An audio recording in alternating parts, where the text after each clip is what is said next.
What is up, ninjas? My name is Sam World, and in today's video we're going to be looking at the 5 reasons why your tech house track might be sounding thin. Now, with most tech house tracks, the number one reason why it sounds thin is just that you're lacking crucial low end and mid lows. Now, I've made most of these mistakes, so that's why I'm making this video for you guys, and hopefully one of these is the reason why one of your tracks might be sounding thin, and you can correct that. With that being said, if you want to support the channel, make sure to head over to evilsounds.com, guys. And apologize if the lighting's a little messed up. It's just too damn hot in Cali. I gotta turn off the AC when I'm recording these videos, but again, hopefully it doesn't bother. With that being said, let's get started with this video. First reason why your tech house track is sounding thin, it's just that you have the wrong kick. And for some reason, when we pick kicks, we come like that very naive person looking for a wife at a college bar. You might get lucky, but 99% of the time, it's not going to work out. Trying to turn that bad boy player into a loyal husband with kids and trying to get him to go to church every Sunday, it's just not going to work out. And then you commit too much time. Same thing with kicks. You commit to a kick, you think it sounds okay, and then it's the reason why it sounds thin, and then you try and process it and change it. It just never works out. Okay, now, same thing comes with music production, guys. So when you have the wrong kick, the track will sound thin, and I'm going to prove this to you guys right now. Most tech house tracks are going to be utilizing 909 bass kicks, and 909 bass kicks are going to sound a lot more thumpier and a lot more meatier, more mid-lowy than 808 and other style of kicks for other genres. For instance, those are 909 bass kicks. Now, for some reason, if you use 808, you can see how they're just a lot more friendlier. It doesn't mean it's a bad kick. I mean, you can make those kind of kicks work in more like Dirty Bird kind of tech house, which isn't so fast and it's a lot more trippier and whatnot. But if you're trying to make this kind of tech house where it's kind of like a party,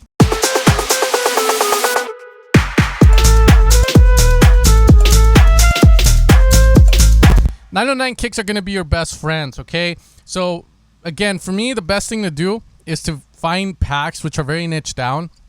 For instance, Noizu has one, a tech house one, and most of the kicks he has on there are 909 based. Same thing now. What I'm going to do here is I'm going to switch the kick from the Noizu one to a deep house one for some reason. Let's say you go into like the college bar, like I said. You go find a girl, but it just doesn't work out. You can see how like that just doesn't sound right. I'll try another one.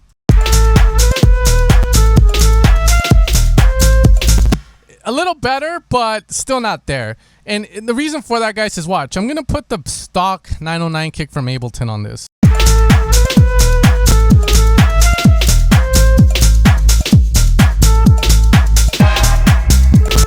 Already sounding way better. I'll go with the number one. Somewhat okay, but number two is better. It's a lot more meatier, and it fits the track a lot more. Now, here I can use the deceiver ones. You can see this one doesn't work.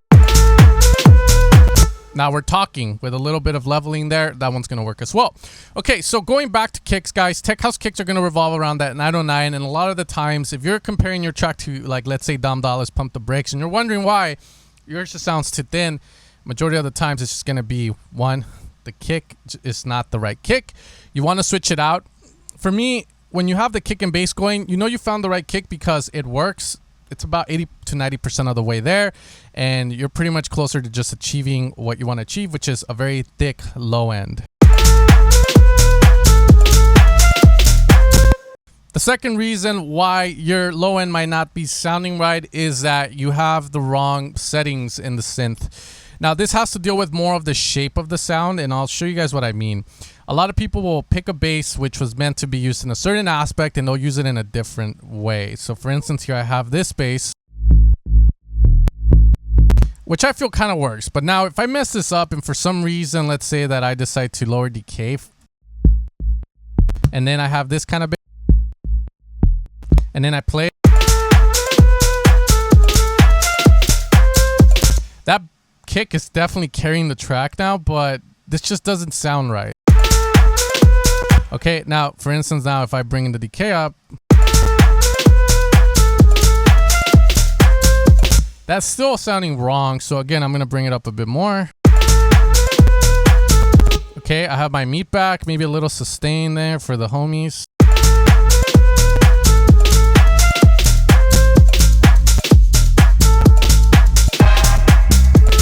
Okay, now the other thing here is that if we have a track like this where the bass is fast, why would I pick a sustained out bass? For instance, if I do this, high sustain on these.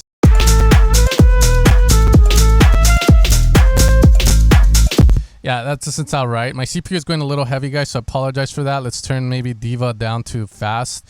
But from there, again, you can kind of see where that's the issue. So knowing how having like a little bit of knowledge in sound design does help in getting better mixes as well, for that main reason. So I want to, you know, my bass pattern is a little bit more on the offbeat, which means that, you know, you do see this guy here, but it's not going to be hit like that because there's going to be a sidechain. So you're mainly hearing these guys.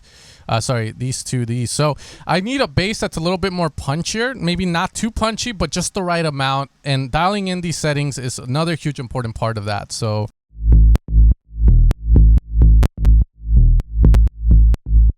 okay, so once I have that, we can kind of try it again. And I'm just going to use the sidechain.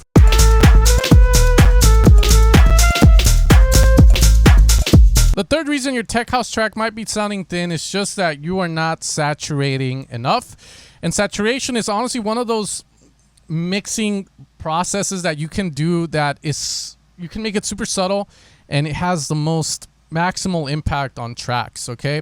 And in all honesty, guys, don't be scared of saturation. I read this article with this mixing engineer where he was getting interviewed, and one of the biggest tips he had, which resonated with me, was to saturate everything in the song, from your drums to your bass, etc. Point being is that when you saturate stuff, as long as you don't go overboard and crazy mad scientist with pushing the drive up, you can get very pleasing results, very subtle, that will all add up to a really dope track. So what I'm going to do here is I'm going to use one of my favorite saturation plugins at the moment called the Black Box. I recently saw a stream with Chris Lake working on a song, and he actually utilized this as well. So when he did that, I was like, right on. You know, going in the same path. Two great minds think alike. All right, and the way it's going to work is simple. We're going to put it here on the kick and bass group, and right now without it, it's going to sound like this.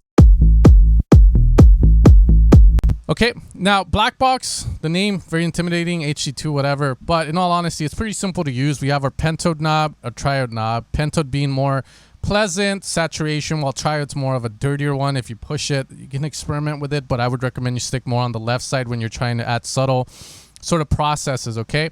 And what I'm going to do with this is I'm going to increase it maybe a bit and hear it out as we do it.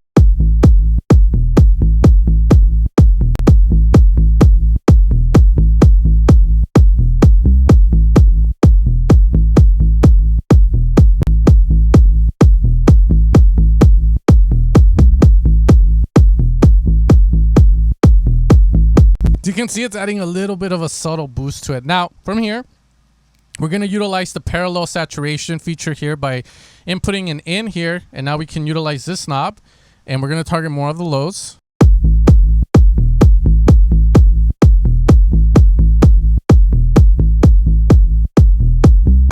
Notice how the bass just gets pushed a little bit more to the front while the kick still maintains its superiority in the front, how it needs to be. From here, we do have a bit of settings to play around with. First off, here we can turn this a little darker. Normal, bright. I'd probably go darker. You can kind of hear it more in the noise that the kick has, where it's kind of changing that a bit. And then from there, we can also play around with the density.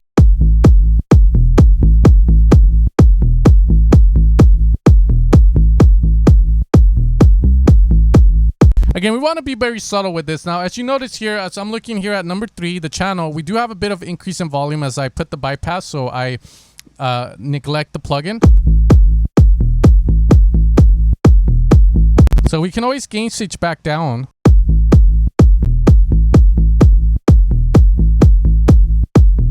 And you can kind of see how it has a compression effect while at the same time bringing up the bass. And that's the cool thing about saturation, is that it can have that sort of compression effect. And that's why in some saturations or distortions, for instance, in the Fat Filter Saturn, there is a bit of a dynamics knob that you have here just to bring in a little bit of the punchiness back in, etc.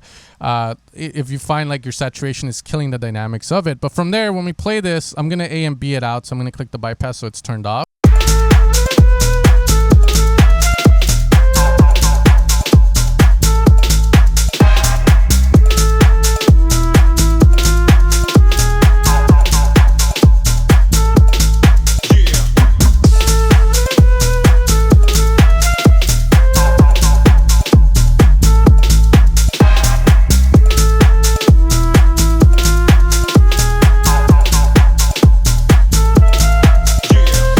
Now you can add this individually on the bass, or you can do it on the group as well. And like I said, it's not going to mess anything up as long as you're not going overboard with it. It's just more of a subtle effect. Now, going back to the saturation of the bass, here I had to freeze the bass because my CPU was going heavy, but let's hope that it doesn't go haywire. But again, another thing here is you can see the bass is getting decapitated a bit.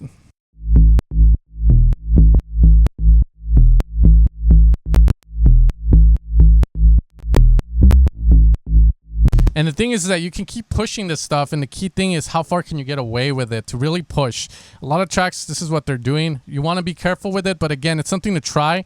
If you're not doing it, try it out. Be very subtle with it, and I promise you that it's going to give you good results in making your track just sound a little bit more heavier. The fourth reason why your tech house track might be sounding thin is that you just have the wrong sidechain. Now, this one is very similar to, I believe, the second one on the sound design aspect of a bass, because let's assume that you have a very thin kick. For instance, when we look at a kick, personally, I like to have a more visual look on it, because from there I can see how long the sidechain needs to last, and I can utilize a volume automation tool like LFO tool, Shaperbox in order to kind of get the perfect sidechain.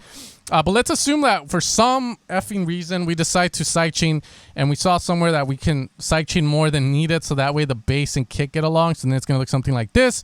This is one of the reasons why your track might sound thin. Now, this becomes a little bit more apparent and more of an issue when you're utilizing even shorter kicks. Like, for instance, let's assume that I don't know, we're going to go here and lower down the transient on this kick.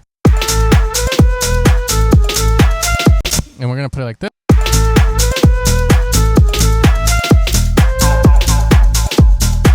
You can see when I lower down the transient, we lose a lot of power. Okay, but now imagine that the kick is actually that short. And then your sidechain, you're kind of doing a sidechain for a kick that gets to essentially the halfway mark, which is here. Well, then that's totally wrong. What I recommend is going to where it needs to be at gradually.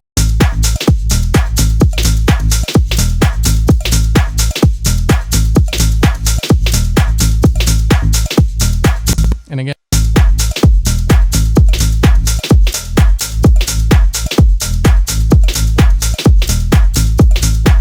Okay, so the way the sidechain might just make your track sound thin is the fact that you're constantly putting the level of the bass lower than it needs to be, and you just lose a lot of opportunity for the bass to be present.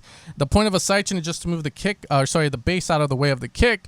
But if there's no damn kick and your bass is sidechained down, maybe it's gonna be, let's say, assuming down here, then of course your track is gonna sound thin. And this is another mistake I see a lot with more of the amateur producer when they're utilizing sidechains, like let's say from a compressor. From Ableton, for instance, if I do this, I mean, this is a newbie thing to do, of course, but you can EQ the kick as it comes into the sidechain and get a better sidechain, a lot more tighter, and in all honesty, just preserve a lot of power than shooting yourself in the foot and just making your track sound thin as hell. And finally, guys, the last reason why your tech house track might be sounding thin is that you just don't have the frequencies to really make it sound thick. Now, in most tech house tracks, the thickness is going to come obviously from the low end, but of course also your mid lows. So for instance, here I have a reference track for this, which is the new Dom Dollar Pump the Brake song. I'm not going to play it, but I'm going to show you guys how it looks.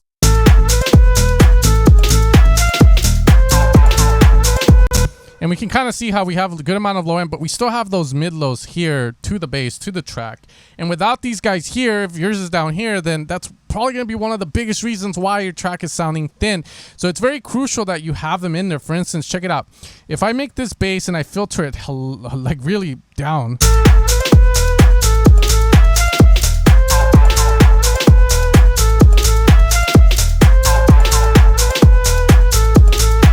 you can kind of see how the kick is really pushing through here, but there's no sustainability to my mid lows. I have the low end, but that's because I filtered the bass too much. So I want to bring those frequencies back in.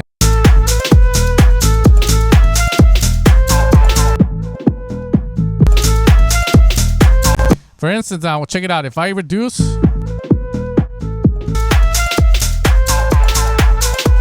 while this might sound okay, it just doesn't sound thick, and it doesn't give us that meat that we want. It makes the track sound really hollow, and this is probably going to be another reason why your tech house track might sound thin. And those are 5 reasons why your tech house track might be sounding thin. Now, I've made all of those mistakes before, guys, and honestly, overcoming them and learning from them was the biggest thing. So hopefully I can save you guys a bit of time, and hopefully you check for these things if you ever run into the same issue.